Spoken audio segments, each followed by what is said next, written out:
Hey guys, I've been sitting here thinking about a subject that's been coming up a lot lately, and that's the subject of trail cameras and also using cell cameras on bear baits specifically. And it's 25 below outside, so I don't think I'm going anywhere today. I might as well do a video. In fact, I don't even think I'm going to put on a pair of pants today. It's just a good day to stay indoors. So let's discuss this issue of trail cameras on bear baits and answer some of the questions that have been coming up a lot lately. First of all, in the area where I guide and run most of my bear baits, only about half of the bait sites have cell service. I'm using the cell cameras on about half of my baits. I've used several different kinds of cameras, different brands, some that use Verizon, some that use AT&T. I've gone all to these Moultrie Mobile Edge cameras now. There are 4 reasons why I have chosen this camera. The first one is because it picks up on whatever cell signal is the strongest wherever you put this camera out. It doesn't have to be set for AT&T or Verizon or any of the other services. This one figures out which one's the strongest and picks it up and links right to it, and that's a huge advantage in areas where there's spotty cell service. Another reason is because it's got this lithium battery pack, and it fits really tight. It's waterproof in there. This lithium battery pack allows me to put a camera out and I don't have to change the batteries for an entire season. You can run it with regular AA batteries, but I really like the lithium battery pack. It's worth the extra money. The third reason is because it's the most reliable camera I've found, and the fourth reason is because they have the best bear box. This bear box is really well thought out and it works really slick and it protects them. So that leads me right into one of the main questions I get is, what about this antenna? Well, you can actually fold this antenna down and put this camera in the bear box with the antenna down if the signal is strong enough, which in most cases it is. I like to use it with the antenna up because I've found that even when my phone isn't getting a very good signal, this one with the antenna will actually get a better signal than my phone. And I've only had one case where a bear broke this antenna off, and it's probably not going to be the only one. I don't think it's going to be a real common problem. So that's the 4 good reasons why I've chosen this particular camera. Let's go into some of the other important aspects of using a trail camera at bear baits, and one of those is the settings that you're going to set it at.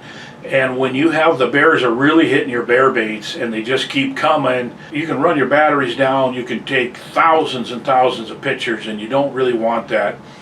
So when the bears are really hitting the bait, I generally set mine on a 5-minute delay, and I have it so it takes 1 photo and then a 20-second video. If the bears aren't coming as often, then you probably would want to go down to maybe a 1-minute setting, and that way you're going to get a lot more activity. You're going to make sure you get every bear that's coming. You're going to get a lot of pictures and videos in most cases when the bears are hitting the baits pretty good. The nice thing about it is you can change the settings from the app. So you don't actually have to go out there and actually change the settings. You can just get on your phone. You might be like, holy cow, the pictures are just piling in. The bears are on the bait all night. I got to change that.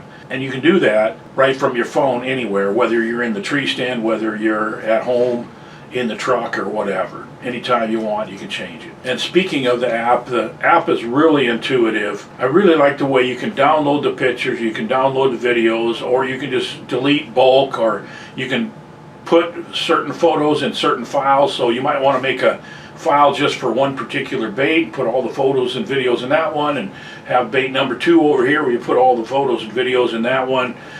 The app works really slick on this particular camera. Now, your distance is another really important factor. I would say if there's an ideal distance to put the camera from where the bear is going to be standing, I'd say that's probably about 15 feet. My cameras generally are 12 to 20. I would say 15, 16, that's pretty much ideal. Of course, most of mine I'm attaching them to trees, so you got to take what you can get. Wherever the tree is where your camera's going to be. But if you're up close, you miss a lot of the action. You miss interaction between bears. It's hard to judge the size and the sex and everything about the bears because you're only getting a small, the bear's probably filling your whole screen up. But if you are back a little farther, then you're getting maybe another bear that's circling around the area while the bigger bear's on the bait or whatever. So you get more information, but you don't want to be too far back where you can't get good pictures and video. Make sure you clear any brush or grass in front of the cameras because it's going to wash it out. You're going to miss things. You're going to have difficulty getting good pictures if there are things that are in front of the camera.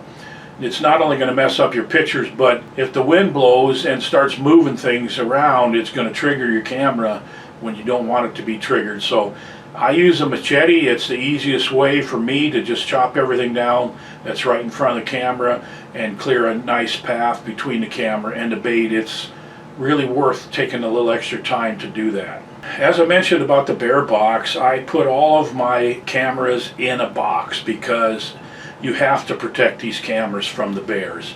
If the bears feel comfortable at the site and they're hanging around there, and if there's multiple bears, they're curious, eventually they're going to just look at your camera and go, what is that thing? And they're going to go over it, they're going to mess with it. And I try to keep my cameras clean, but I'm also not worried about this myth that if you get a little bit of something on your fingers and then you touch your cameras, that's what's causing the bears to bother your camera. So I mean, let's face it, you got all of this great smelling stuff, you got sprays, you got grease, you got bait, it's scattered all around, everything's just kind of all over the place. Why would the bear care if there's a little bit of scent on your fingers when you touch the camera?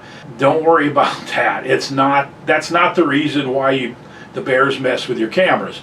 The reason the bears mess with your cameras is because they're curious and they want to know what it is, and they'll come over and they'll bite at it and so forth. And if you don't have it in a box, they're going to bust it up. You're going to carry it off. I'll bet there's quite a few people have thought somebody came in and stole their camera when in reality it was just a bear that bit it off the tree and walked off and dropped it somewhere nearby. Another important reason for the bear box is because I like to keep my camera about knee high. I like the angle that it takes the pictures. It really gives you a good shot at the bear. It helps you judge their size and everything a lot better. And if it's knee high on you, it's about eyeball high on the bear. So it's going to be right in the line of their vision. You're going to have it in a box. So that's the short and sweet version of how I use these cell cameras on the baits. And like I said, I have them on about half of my baits. If you have cell service and can get if you even can get just one bar, enough to get a text out with your phone, you can probably get these cameras to work. So thanks for following along, thanks for being a subscriber, and we will see you on the next video.